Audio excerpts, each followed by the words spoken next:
Good morning बच्चों। BFR second year का topic है मनसबदारी व्यवस्था। मनसबदारी व्यवस्था कौन सा टॉपिक है? मनसबदारी व्यवस्था है ये। ठीक है बच्चों, 1567 ईस्वी में अकबर के द्वारा, कब? 1567 ईस्वी में अकबर के द्वारा मनसबदारी प्रथा का प्रारंभ किया गया था। अकबर द्वारा गठित सैन्य व्यवस्था को ही मनसबदारी प्रथा कहा जाता है। हालांकि कुछ इतिहासकार, यहाँ देखिए कुछ इतिहासकार कहते हैं कि अकबर के समय जो सैन्य प्रणाली थी, सैन्य व्यवस्था थी, और जो अकबर के समय जो कर्मचारी थे, अधिकारी थे, जो सैन्य व्यवस्था से जुड़े हुए थे, वो सारे मनसबदार कहलाते थे। और ये मनसबदार जो है वो अकबर ने अपने पूर्वजों से ही सीखा था। अकबर ये कहते हैं कि मंगोल सैन्य व्यवस्था, मंगोलों के अंदर जो सैन्य व्यवस्था थी वो दशमलव प्रणाली पर आधारित थी। बच्चों, वो कौन सी प्रणाली पर आधारित थी? दशमलव प्रणाली पर आधारित थी। उसी दशमलव प्रणाली को आधार मानकर अकबर ने अपने शासनकाल के अंदर 1556 से लेकर बच्चों 1605 ईस्वी तक अकबर का शासनकाल रहता है। अकबर ने अपने शासनकाल के दौरान मंगोलों की सैन्य पद्धति को ही उसकी नकल करते हुए, दशमलव पद्धति को आधार मानते हुए मनसबदारी प्रथा को शुरुआत की थी। कौन सी व्यवस्था? ये देखो सैन्य व्यवस्था। और पद्धति कौन सी है? ये देखो यहाँ पे दशमलव पद्धति। और यहाँ इसको बिल्कुल क्या माना, उसको उचित नहीं माना कि अकबर ने ऐसी कोई नकल नहीं की थी। ये सब सैन्य व्यवस्था अकबर के दिमाग की एक प्लानिंग होती है बच्चों, अकबर के दिमाग की एक प्लानिंग होती है। अकबर ने सबसे पहले मनसब शुरू किया था 10 से स्टार्ट करते हैं ये, और 10 से स्टार्ट करके मनसब इन्होंने 10 से स्टार्ट किया था, और उच्चतम मनसब 5000 रखा था प्रारंभिक अवस्था में। 1567 के अंदर उन्होंने अपने सबसे पहले मनसब का रैंक रखा था 10 और उच्चतम रैंक रखा था 5000। और बाद में 1595 ईस्वी के अंदर इस रैंक में भी बदलाव किया था, जात और सवार 2 चीज़ें और इसमें जोड़ दी थी। तो यहाँ हम पहले देखेंगे 10 मनसब 10 है किसके लिए होता है, और 5000 किसके लिए होता है। यहाँ देखिए 10, ये यहाँ 10 है, ये 10 जो है सरदारों के लिए था मनसब, और ये 5000 है यहाँ पे बच्चों। 5000 का मनसब जो होता है वो राजकुमारों के लिए होता है। किसके लिए होता है? राजकुमारों के लिए होता है। अगली स्लाइड पे चलते हैं बच्चों। अब यहाँ देखिए मनसब, यहाँ अकबर के द्वारा जो मनसबदारी व्यवस्था शुरू की गई उसमें निम्नतम अभी बताया कि 5 होता है, निम्नतम 5 होता है, उच्चतम 5000 होता है। 5000 का मनसब राजकुमारों को मिलता था और 10 का मनसब सरदारों को मिलता था। लेकिन धीरे धीरे इसमें बदलाव लाया गया, और जो सरदारों को जो दिया जा रहा था, ये देखो 10 जो दिया जा रहा था उसको बढ़ाकर कितना कर दिया बच्चों? यहाँ 20 कर दिया था। और यहाँ देखिए ये 5000 मनसब जो राजकुमारों को दिया जाता था इसको बढ़ाकर यहाँ देखिए 7000 कर दिया गया। कितना कर दिया गया? 7000। अब ये 7000 रिजर्व में था, आरक्षित था। ये केवल ऐसे ही 2 जो राजपूत सैनिक थे, राजपूतों के दरबार में जो मुगलों की सेवा करने के लिए गए थे, और जयपुर के आमेर के राजा मान सिंह है और मिर्ज़ा अजीज कोका है। ये 2 लोग जो थे, मिर्ज़ा अजीज कोका वही उनके दरबार का ही था, और मान सिंह जयपुर के आमेर के राजा थे। इधर ये देखो मान सिंह, और इधर यहाँ देखो मिर्ज़ा अजीज कोका। इन दोनों की मनसब को यहाँ देखिए 7000 कर दिया। कितना कर दिया? 7000 कर दिया। ये परिवर्तन कर दिया गया यहाँ पे। परिवर्तन पल जो परिवर्तन होता है वही इतिहास कहलाता है बच्चों। यहाँ इस स्लाइड से आगे की स्लाइड पर हम चलते हैं। आगे की स्लाइड्स पर हम देखते हैं अकबर के बाद सरदारों को। अब अकबर के बाद सरदारों को जो दी जाने वाली जो मनसब थी वो 9000 थी। 1605 में अकबर का देहांत हो जाता है। अकबर के बाद जहांगीर आते हैं और शाहजहां आते हैं। शाहजहां ने इसको बढ़ाकर 9000 मनसब कर दिया था, और शाहजहां ने दारा शिकोह को 4000 का मनसब प्रदान किया था। 4000 का मनसब प्रदान किया था। और आसफ खान को जो मनसब दिया गया था, इधर उनके दारा शिकोह को मनसब प्रदान किया गया था।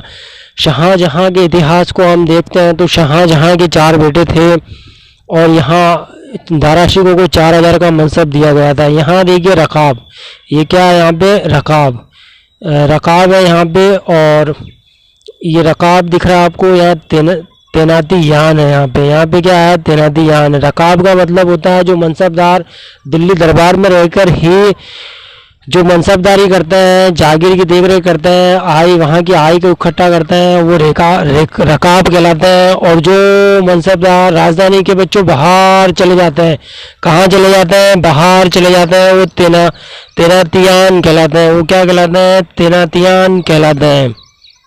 होता दारा शिको होता है, दूसरा कौन होता है, मुराद होता है, तीसरा औरंगजेब होता है, चौथा मुराद होता है। पहला दारा शिको है, दूसरा सूजा है और तीसरा औरंगजेब है, चौथा मुराद है। दारा शिको कादरी संप्रदाय से संबंधित था। दूसरे नंबर का किससे होता है, सूजा जो होता है वो सिया धर्म से संबंधित होता है। वो किससे संबंधित होता है बच्चों, सिया धर्म से संबंधित होता है ना। औरंगजेब सुन्नी धर्म का था, मुराद भी सुन्नी धर्म का था। इधर शाहजहाँ ने मनसब बढ़ाया, कितना बढ़ाकर दारा शिकोह को बढ़ाया गया, मतलब 4000 का मनसब ही दिया। दारा शिकोह को कितना मनसब दिया था, 4000 का मनसब दिया था। अब यहाँ देखो, एक तो ये रकाब दिख रहा ना, ये रहा रकाब, और यहाँ आपको बच्चों ये तैनाती यान दिख रहा है, ये तैनाती यान। यहाँ दो चीज़ें हैं यहाँ पे, यह रकाब किसको कहते हैं और तैनाती यान किसको कहते हैं। जहाँ राजा महाराजा रहते थे, जहाँ शाहजहाँ है, जहाँ जहांगीर रहता था, जहाँ अकबर रहता था, जहाँ शाहजहाँ रहता है, जहाँ औरंगजेब रहता है, वहीं उसी राजधानी में रहकर जो मनसबदारी का मतलब होता है, वहाँ के अधिकारी, सामान्य अधिकारी, बड़े अधिकारी, छोटे अधिकारी, सभी लोग जो है, पूरा प्रशासन में जो काम करने वाले अधिकारी है, वो सबको एक नया नाम दिया था और वो मनसबदार नाम दिया था। और ये मनसबदार जो राजधानी में रहकर काम करते थे, ये अभी बता रहा हूँ, रकाब कहलाते हैं। ये कौन कहलाते हैं, राजधानी में रहकर काम करने वाले कौन कहलाते हैं, रकाब कहलाते हैं। और राजधानी से बाहर अगर काम करने वाले ये तैनाती यान कहलाते हैं। ये कौन कहलाते हैं, तैनाती यान कहलाते हैं। ठीक है, तो यहाँ रकाब की परिभाषा आपने देखी और यहाँ तैनाती यान की परिभाषा देखी। अगली स्लाइड में चलते हैं बच्चों। कौन सी स्लाइड में चलते हैं, अगली स्लाइड में चलते हैं। ठीक है, ये अगली स्लाइड आ जाती है। अब यहाँ देखो, मनसबदारों को वेतन नगद वेतन, अभी वेतन की बात हो रही है। कौन सी वेतन की बात, अब वेतन नगद मिलता ही नहीं था इनको। सीधी सीधी बात है कि बच्चों, इनको वेतन नगद मिलता ही नहीं था। इनको तो क्या दी जाती थी, जागीर प्रदान की जाती थी, बड़ी बड़ी जागीरें दी जाती थी। मनसबदार उसी जागीर से जो उनको आय प्राप्त होती थी, उसी से वो अपना खर्चा चलाते थे। कई बार वो राजा महाराजाओं से ज़रूरत पड़ने पर, विकट परिस्थितियाँ उत्पन्न होने पर अग्रिम राशि भी लेते थे। तो यहाँ जागीरों की बात हो रही है। ठीक है, नगद वेतन देने की तो बात बिल्कुल सवाल ही नहीं उठता है कि उनको नगद वेतन प्राप्त होता था। मनसबदारों को नगद वेतन की समस्या से अकबर जानता था। अकबर ने प्लानिंग करी थी कि अब नगद वेतन नहीं देना है, इनको अपनी जागीर दे दो, जागीर की पूरी जिम्मेदारी इनको दे दो। जागीर पर इनको क्या करना है, ये जागीर किसी को भी दे सकते थे। किसान इस पर खेतीबाड़ी कर सकता था, किसान उनको टैक्स दे सकता था, उनसे जो आय प्राप्त होती थी वही मनसबदारों को भी बहुत ज़्यादा इसमें बच्चों प्रॉफिट भी होता था। वैसे सभी मनसबदारों को सामान्यतः मनसबदार ही कहते थे। क्या कहते थे, मनसबदार ही कहा जाता था। किंतु अकबर ने मनसबदारों को कितनी 3 श्रेणी में बांटा है। कितनी श्रेणी में बांटा है बच्चों, 3 श्रेणी में बांटा है। पहली श्रेणी कौन सी होती है, दूसरी कौन सी होती है, तीसरी कौन सी होती है। सामान्यतः मनसबदार को मनसबदार ही कहा जाता है, किंतु बाद में अकबर ने मनसबदारों को कितनी श्रेणी में बांट दिया है, 3 श्रेणी में बांट दिया। यहाँ वेतन नगद नहीं देकर वेतन बदले में क्या देते थे, जागीर दी जाती थी। मनसबदारों को क्या प्रदान की जाती थी, जागीर प्रदान की जाती थी। अगली स्लाइड में चलते हैं। अगली स्लाइड में देखिए, यहाँ पे 3 श्रेणियाँ जो थी वो कौन कौन सी श्रेणी थी। वो पहली श्रेणी 10 से लेकर 400 तक होती थी। पहली श्रेणी कितनी होती थी, वो केवल 10 से लेकर और 400 तक जो होती थी वो पहली श्रेणी होती थी। ये 10 है यहाँ पे और ये 400 है यहाँ पे। ठीक है, ये पहली श्रेणी 10 से लेकर 400 तक। फिर इधर ये 500 है और इधर ये 2500 है। दूसरे में ये 500 है और 500 से लेकर ये 2500 तक ये दूसरी श्रेणी होती थी। तीसरी श्रेणी में ये 3000 है और 3000 से ऊपर है। ये 3000 है और 3000 से ऊपर के जितने भी मनसबदार होते थे वो उमराए आजम कहलाते थे। श्रेणियाँ कितनी हैं यहाँ पर, 3 श्रेणियाँ हैं। पहली 10 से लेकर 400 तक की श्रेणी को क्या कहते थे बच्चों, मनसबदार। ठीक है, मनसबदार कहते हैं। दिख रहा है ना आपको ये मनसबदार। दूसरी श्रेणी को क्या कहते थे, दूसरी श्रेणी में ये दिख रहा है आपको उमरा, ये उमरा कहते थे, इसको उमरा कहते थे। तीसरी श्रेणी में दिख रहा है आपको उमराए आजम, ये कौन है, उमराए आजम। इसको तुल उल मुल्क भी कहते हैं, इनको तुल उल मुल्क भी कहते हैं। तो ये स्लाइड भी पूरी हुई। अकबर के दौरान कितनी श्रेणियाँ, 3 श्रेणियाँ, पहली दूसरी तीसरी। 10 से 400, 500 से 2500, 3000 से ऊपर की थी। 10 से 400 वाली जो है मनसबदार कहलाते थे। 500 से 2500 वाले उमरा कहलाते थे और 3000 से ऊपर के मनसबदार उमरा आजम कहलाते थे। अगली स्लाइड में चलते हैं बच्चों। अगली स्लाइड में आ गए हम, अगली स्लाइड में हम पहुँच गए हैं। अब देखो, सभी जो मनसबदार अकबर के द्वारा एक ही रैंक दी जाती थी। पहले स्टार्टिंग में क्या थी, ये पहले स्टार्टिंग में एक रैंक थी, ठीक है, एक रैंक थी पहले स्टार्टिंग में। बाद में अकबर के बाद 1595 ईस्वी के अंदर अकबर ने के बाद नहीं, मतलब अकबर ने बाद में इस सिस्टम में थोड़ा सा परिवर्तन कर दिया था। 1595 में उसने 2 रैंक देना शुरू कर दी थी, पहली जात कर दी थी, दूसरी रैंक देना शुरू किया था। पहली रैंक जो थी वो जात थी, दूसरी रैंक सवार थी।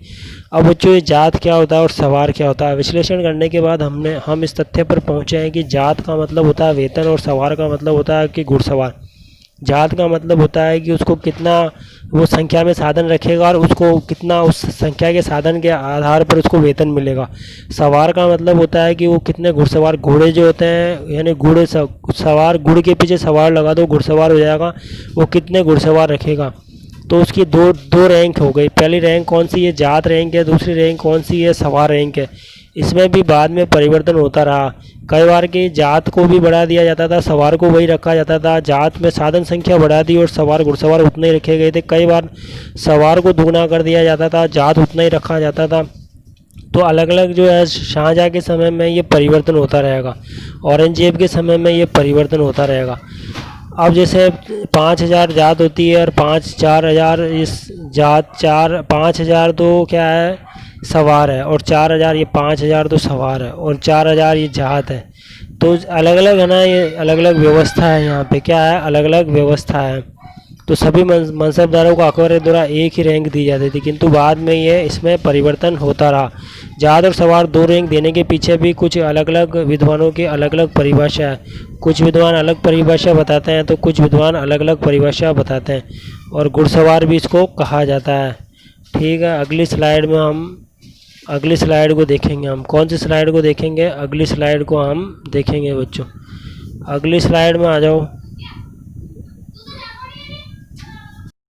बच्चों। मनसबदारी व्यवस्था का टॉपिक चल रहा है। टॉपिक कौन सा, मनसबदारी व्यवस्था, है ना। मनसबदारी व्यवस्था में मनसबदारों को वेतन नगद नहीं मिलता था। वेतन क्या नहीं मिलता था, नगद वेतन नहीं मिलता था। उन्हें वेतन के बदले क्या मिलती थी, जागीर दी जाती थी। वेतन के बदले उनको जागीर दी जाती थी। ठीक है, वेतन के बदले क्या देते थे, जागीर देते थे। और वो सभी मनसबदार जो थे, सभी मनसबदारों को सामान्यतः मनसबदार ही कहा जाता था। सामान्यतः क्या कहते थे, मनसबदार ही कहते थे। अकबर ने मनसबदारों की 3 श्रेणियाँ की थी। अकबर ने मनसबदारों को कितनी श्रेणियाँ विभाजित की थी, 3 श्रेणियाँ विभाजित की थी। पहली श्रेणी कौन सी थी, दूसरी श्रेणी कौन सी थी और तीसरी श्रेणी कौन सी थी। पहली श्रेणी कौन सी थी, दूसरी श्रेणी कौन सी थी और तीसरी श्रेणी कौन सी थी। अब यहाँ 10 से लेकर पहली श्रेणी, दूसरी श्रेणी और तीसरी श्रेणी, श्रेणियाँ कितनी है, 3 है यहाँ पे। पहली श्रेणियाँ कितनी है, 3 है यहाँ पे बच्चों। ठीक है ना। तो पहली जो श्रेणी थी वो 10 से लेके और 400 तक का जो मनसब होता था, 400 तक का जो मनसब होता है कि मनसबदार को मनसबदार ही कहते थे। उसको क्या कहते थे, मनसबदार ही कहते थे। ठीक है। और 500 से लेके और 2500 तक के जो मनसबदार होते थे उनको उमरा कहते हैं। उनको क्या कहते हैं बच्चों, उमरा कहते हैं। और 3000 है या इससे ऊपर के जो मनसबदार होते थे उसको उमरा आजम कहते थे। उनको उमरा आजम कहते थे। तो यहाँ देखो 3 श्रेणियाँ। पहली श्रेणी या 10 से लेकर 400 तक वो केवल मनसबदार कहलाते थे। फिर 500 से लेकर 2500 तक यानी 2500 तक जो मनसबदार होते थे वो उमरा कहलाते थे। क्या कहलाते थे, उमरा कहलाते थे। फिर 3000 से लेकर और 3000 से ऊपर तक जितने भी मनसबदार होते थे उनको उमरा आजम कहते थे, उम्दतुल उलमुफ कहते थे, तुल उलमुफ कहते थे। ठीक है बच्चों, अकबर ने कितनी श्रेणियाँ कर दी थी, 3 श्रेणियाँ की थी। 10 से लेकर 400 तक, 10 से लेकर 400 तक वो मनसबदार कहलाते थे। फिर 500 से लेकर 2500 तक के जो मनसबदार है वो उमरा कहलाते थे। फिर 3000 से ऊपर तक के जो कहलाते थे वो उमरा आजम कहलाते थे और उलमुल्फ कहलाते थे। वो क्या कहलाते थे, उलमुल्फ कहलाते थे। यहाँ देखिए सभी मनसबदार, क्या है बच्चों, सभी मनसबदार को अकबर के द्वारा एक रैंक दी जाती थी। क्या दी जाती थी, रैंक दी जाती थी। और सभी मनसबदार जो है इस रैंक में 1595 ईस्वी में, कब, 1595 ईस्वी के अंदर 5000, यहाँ पे कितना है ये 5000 सवार और 4000 जात। जात और सवार 2 प्रकार की चीज़ें दी जाती थी। जात किसको कहते हैं, सवार किसको कहते हैं, जात का मतलब वैसे तो वेतन होता है, सवार का मतलब वैसे घुड़सवार होता है, लेकिन अलग अलग विद्वान अलग अलग मान्यता रखते हैं। यहाँ पर जात और सवार दो रैंक देने के कारण कुछ मनसब के अनुरूप ही पूरी संख्या रखना, जैसे कोई घुड़सवार नहीं रखना, कुछ संख्या में कितने साधन रखेगा, अलग अलग विद्वान अलग अलग मत देते हैं। लेकिन जो सर्वाधिक उचित मत कहलाता है कि जात क्या होता है, जात वेतन की रैंक होती है, और सवार जो है वो अपने पास एक मनसबदार कितने घुड़सवार रखेगा। ये सिस्टम अलग अलग समय में ये चेंज होता रहा। जहांगीर के समय चेंज हुआ, शाहजहाँ के समय चेंज हुआ, औरंगजेब के समय चेंज हुआ। मनसबदारी प्रथा शुरू किसने की थी? अकबर ने शुरू की थी। मनसबदारी प्रथा में 1595 के अंदर जात और सवार दो रैंक इसमें जोड़ दी थी। जात क्या होती है और सवार क्या होती है, दो रैंक इसमें जोड़ दी थी। अभी मैंने आपको बताया था जात का मतलब होता है वेतन से, और सवार का मतलब क्या बताया बच्चों? घुड़सवार की वो कितने घुड़सवार रखेगा। जैसे 5000 तो जात है इसका, 5000 इसकी संख्या में वो साधन रखेगा, या 5000 वेतन रखेगा। 4000 जो है वो घुड़सवार रखेगा। क्या रखेगा? घुड़सवार रखेगा। मनसब के अनुसार ही वो अपना क्या रखता है? घुड़सवार रखता है। मनसब के अनुसार ही क्या रखता है? घुड़सवार रखता है। ठीक है। अब जात और सवार की विद्वान अलग अलग व्याख्या करते हैं। विद्वान क्या करते हैं बच्चों? अलग अलग व्याख्या। और यहाँ क्या है? सवार है। यहाँ देखो आईने अकबरी, एक इतिहासकार है अंग्रेज, बैबॉकमैन एक अंग्रेज इतिहासकार है। आईने अकबरी का नाम सुने? आईने अकबरी जो है वो अबुल फजल की किताब का नाम आईने अकबरी है। अबुल फजल की किताब का नाम आईने अकबरी, ये फ़ारसी भाषा में थी, इसका अंग्रेज़ी भाषा में अनुवाद किया गया है। जात और सवार की व्याख्या करते हुए बैबॉक ये कहते हैं कि जात जो होती है वो मनसबदार अपने द्वारा कितने संख्या में वो साधन रखेगा, वो जात कहलाता है। बैबॉकमैन ये कह रहे हैं कि मनसबदार जो है वो जात का मतलब ये होता है कि मनसबदार अपने कितने वो रखेगा, कितने संख्या में साधन रखेगा। और सवार का मतलब होता है कि उसके पास कितने घुड़सवार होंगे। सवार का मतलब क्या होता है? उसके पास कितने घुड़सवार रखेगा, ये सवार का मतलब होता है। बैबॉकमैन ने ये कहा था कि आईना अकबरी को उसने फ़ारसी भाषा में अनुवाद किया था, और बैबॉकमैन ने पूरा विश्लेषण किया था, और सब तथ्यों के आधार पर उसने ये निष्कर्ष निकाला है कि जात और सवार का अलग अलग मतलब होता है। उसने ये निष्कर्ष निकाला है कि जात का मतलब तो होता है कि मनसबदार कितनी संख्या रखेगा, और सवार का मतलब होता है कि वो अपने पास कितने घुड़सवार रखेगा। तो ये कौन है? बैबॉकमैन है बच्चों। ठीक है, बैबॉकमैन है। आगे की परिभाषा हम देख रहे हैं। आगे की परिभाषा जात और सवार की बैबॉकमैन की हमने परिभाषा देखी है। अब हम इरविन की देखेंगे। इराविन जो है, इराविन क्या कह रहे हैं? इराविन की पुस्तक जो है ना वो कौन सी है? मुगल सिस्टम एंडर, मुगलों के बारे में लिखी गई किताब है ये। और उसने कहा कि जात का मतलब क्या होता है और सवार का मतलब क्या होता है। जात का मतलब बता रहा है कि वो कितने घुड़सवार रखेगा। जात का मतलब इसने कितने घुड़सवार रखने से बताया। और सवार का मतलब बताया है कि सवार का मतलब होता है उसका सम्मान सूचक शब्द, उसका सम्मान क्या है। और जात और सवार का पहले मैंने आपको ये बताया है कि जात का मतलब वेतन होता है, और सवार का मतलब घुड़सवार होता है। सही इसकी परिभाषा यही है कि जात का मतलब तो वेतन होगा, मनसबदार को कितना वेतन मिलेगा। सवार का मतलब होता है कि वो अपने कितनी संख्या में वो घुड़सवार रखेगा। पहले परिभाषा दी थी बैबॉकमैन की, यहाँ बैबॉकमैन की परिभाषा बताई थी पहले। ठीक है, बैबॉकमैन की। यहाँ फिर उसके बाद इराविन की परिभाषा बताई हमने। किसकी बताई है? इराविन की परिभाषा बताई है। ठीक है, इराविन ने अभी बताया कि कितने घुड़सवार रखेगा, वो कितने घुड़सवार रखेगा। ठीक है, यहाँ सम्मान सूचक शब्द, ये रहा सम्मान सूचक शब्द। ये केवल सवार के लिए आया है कि सवार के लिए सम्मान सूचक शब्द आया है।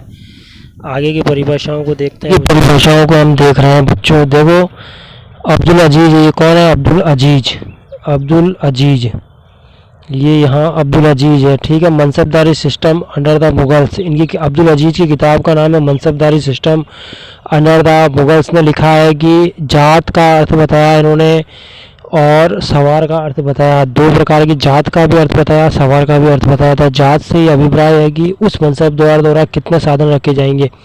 यहाँ अब्दुल अजीज कहते हैं कि जात का मतलब होता है कि मनसबदार जो कितने अपने पास साधन रखेगा, और सवार से मतलब होता है कि कितने वो घुड़सवार रखेगा। ये कौन कह रहे हैं? ये अब्दुल अजीज कह रहे हैं। Mansabdari system under the Mughals, किताब का नाम क्या है? Mansabdari system under the Mughals. Abdul Aziz कह रहे हैं कि मनसबदार के द्वारा कितने साधन रखे जाएंगे और सवार के द्वारा कितने। सवार का मतलब यहाँ ये बताया, देखो सवार, सवार से मतलब होता है घुड़सवार। सवार से मतलब क्या होता है, यहाँ देखिए घुड़सवार। यहाँ मोरलेन एक दूसरे इतिहासकार हैं, इन्होंने एक किताब लिखी है from Akbar to Aurangzeb, from Akbar to Aurangzeb. और ये भी जात और रैंक का अर्थ बता रहे हैं। ये बता रहे हैं कि मनसबदार की व्यक्तिगत रैंक क्या होती है, मनसबदार की व्यक्तिगत रैंक क्या होती है। इनकी किताब का नाम क्या है बच्चों, from Akbar to Aurangzeb, from Akbar to Aurangzeb.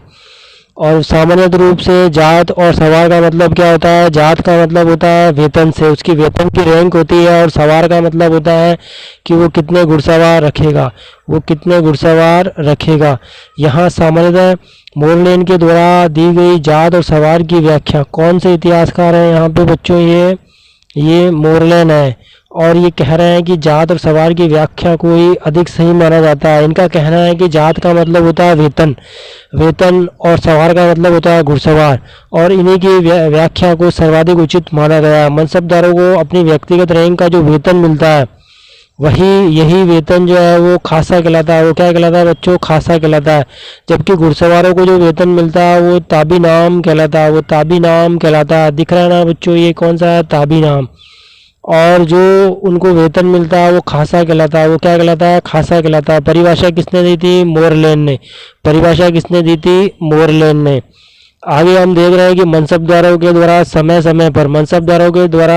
समय पर जो रुपया सरकार से जो अग्रिम राशि ली जाती थी मनसबदार होते थे, और वो समय समय पर विकट परिस्थितियाँ या शांति व्यवस्था या कोई रक्षा का मामला या कोई युद्ध का मामला, किसी भी मामला, कोई भी समस्या होती थी तो वो सरकार के पास, वो अकबर के पास या जहांगीर के पास, जिस समय में जहांगीर होता था जहांगीर के पास, शाहजहाँ होता था शाहजहाँ के पास जाते थे और उनसे एडवांस रुपया लेते थे बच्चों। वेतन नहीं लेते थे, वो अग्रिम राशि लेते थे, उसे मतालावा कहते थे। देखो यहाँ पे देखो, मतालावा, उसको मतालावा कहते थे। सभी मनसबदारों के वेतन में कुछ कटौतियाँ की जाती थी। मनसबदार का मतलब ये नहीं होता था कि भाई मनसबदार को जागीर दे दी और उससे उसको खूब प्रॉफिट हो रहा है और वो राज्य की सरकार में वो प्रॉफिट नहीं जा रहा है, ऐसा नहीं था। जब उनको वेतन दिया जाता था जागीर के रूप में, जो वेतन मिलता था वो निम्नतम कटौती 10% होती थी। कितनी होती थी, देखिए यहाँ पे 10% होती थी। और अधिकतम कटौती कितनी होती थी, देखिए 25% होती थी। कितनी होती थी, 25% होती थी कटौती। और ये कटौती 25% कटौती दक्कन के पठार में, दक्षिण के पठार में, दक्कनी मनसबदारों में, बीजापुर, अहमदनगर, गोलकुंडा के मनसबदारों के वेतन में 25% की कटौती की जाती थी। कितनी, 25% की कटौती की जाती थी और बाकी 10% की कटौती की जाती है। तो ये सिस्टम क्या है, मनसबदारी सिस्टम है। ये सिस्टम कौन सा है, मनसबदारी सिस्टम है। यहाँ जहांगीर के दरबार में, कौन से दरबार में, जहांगीर के दरबार में दुअशपा शीयशपा नाम का एक नया शब्द निकलकर सामने आया था बच्चों। दूसरा एक आया था दुअशपा और एक सिंहशपा। दुअशपा का मतलब होता है 2 गुणे और सिंहशपा का मतलब होता है तिगुना। दुअशपा का मतलब होता है 2 और सिंहशपा का मतलब होता है 3। यहाँ 2 से क्या मतलब है और 3 से क्या मतलब है, मैं अभी समझा देता हूँ बच्चों। सवार का मतलब होता है एक मनसबदार 5000 सवार रखता है। कितने रखता है, 5000 सवार रखता है। एक मनसबदार 5000 सवार रखता है, तो उसको सवार को 2 अस्पा कर देंगे, दुगना कर देंगे, उसको दुगना कर देंगे। अब वो 5000 सवार का मतलब होता है 5000 घोड़े होते हैं। एक मनसबदार के पास 5000 घोड़े होते हैं। अब 2 अस्पा के आधार पर दुअशपा, ये देखो दुअशपा, अब वो डबल रखेगा, 10,000 घोड़े रखेगा। शीअशपा का मतलब 3 गुना रखेगा। शीअशपा का मतलब 3 गुना रखेगा, 15,000 रखेगा। और नया नियम मनसबदारी प्रथा में जहांगीर के समय आया था। ये कब आया था, जहांगीर के समय में ये नियम आ गया था। दुअशपा और शीअशपा 1615 में ये सिस्टम लागू कर दिया था। 1615 ईस्वी में ये सिस्टम दुअशपा का और शीअशपा का सिस्टम लागू कर दिया गया था। सबसे पहले दरबार के अंदर जो योग्य व्यक्ति था महावत खान, कौन थे, महावत खान, उनकी सवार रैंक यानी उसका घुड़सवार रैंक को क्या किया, दुगना कर दिया था। उनको 7,000 घुड़सवार मिल रहे थे, वहाँ अब उनको कितने मिलेंगे, 14,000 घुड़सवार मिलेंगे। इसी सिस्टम को दुअशपा कहते थे। उसी सिस्टम को क्या कहते थे बच्चों, दुअशपा कहते थे। अगली स्लाइड में देखिए दुअशपा द्वशपा शीशपा मनसबदार की सवार रैंक में जोड़ा जाता है। ये सवार की उसकी रैंक में जोड़ दिया जाता है, जैसे मैंने अभी आपको बताया था उसकी रैंक में ये जोड़ दिया जाता है। द्वशपा शीशपा मनसबदार के सवार रैंक में जोड़ दिया जाता है। जब मनसबदार सवार रैंक को द्वशपा शीशपा कर दिया जाता था तो उसे अपनी सवार रैंक के दुगने घुड़सवार रखने होते थे। अभी अभी मैंने बताया था दुगने घुड़सवार, द्वशपा में दुगने 5 की जगह 10,000 रखा जाएगा। देखो यहाँ पे ये 5,000, अब 5,000, ये 5,000 था यहाँ पे, अब 5,000 की जगह यहाँ देखो ये कितना है बच्चों 10,000। 5,000 से कितना रखा है यहाँ पे 10,000, दिख रहा है ना ये 10,000, तो डबल कर दिया था। यही जो बात अभी मैं बता रहा था वही बात यहाँ लिखा हुआ है। 5,000 का डबल करके ये 10,000 कर दिया था। 5,000 का डबल करके क्या कर दिया था 10,000 कर दिया था। कभी कभी कुछ मनसबदारों के सवार को आंशिक रूप से द्वशपा और शीशपा करते थे, ये हमेशा नहीं करते थे।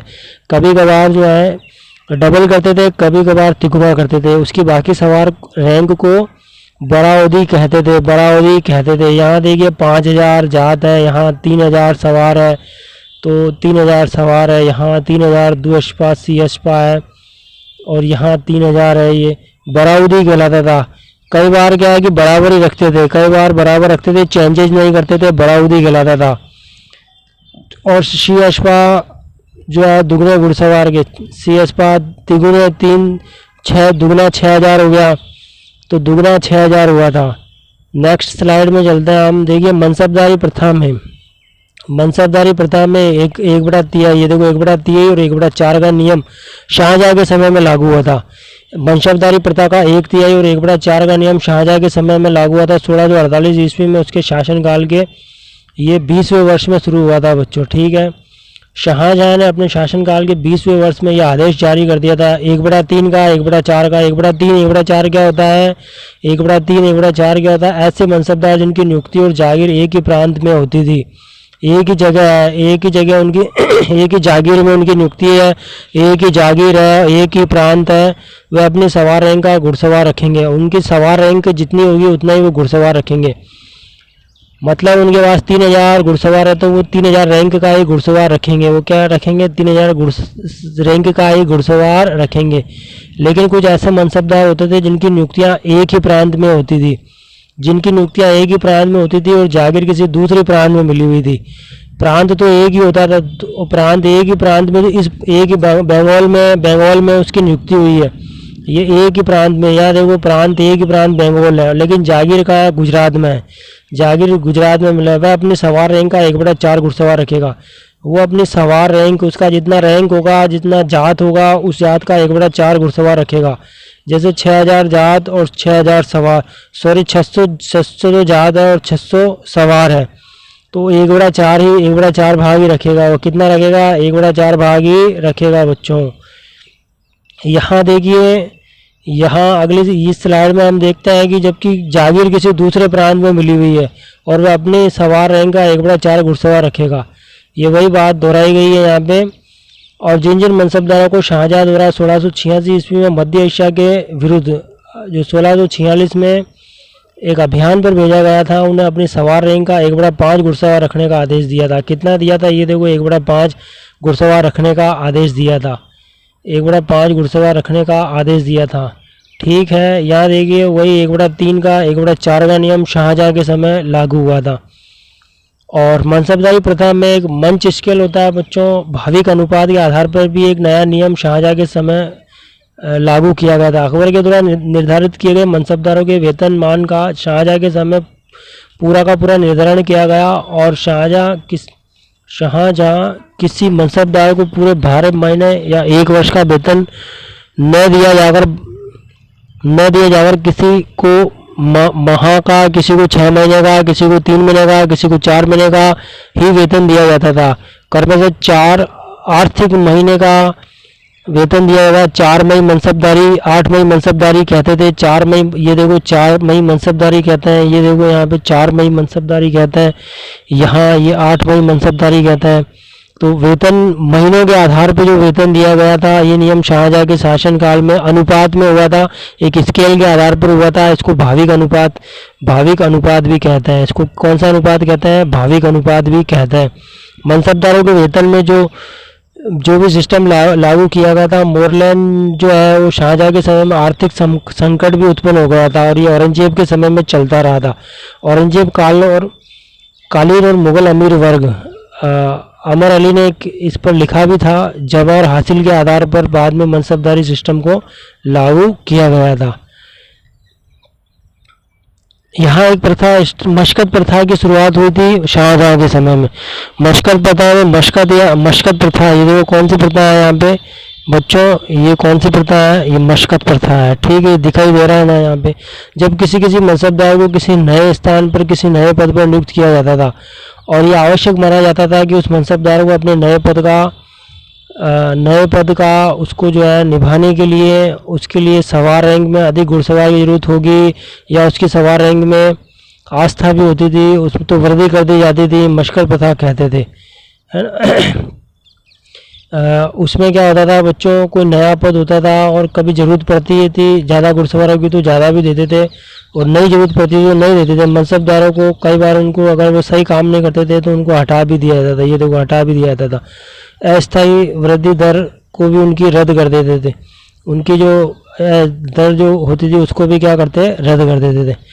और इस तरह हम देख रहे हैं कि मुग़ल साम्राज्य में मनसबदारों की कुल संख्या 1943 थी और वही औरंगजेब के समय में ये 14,449।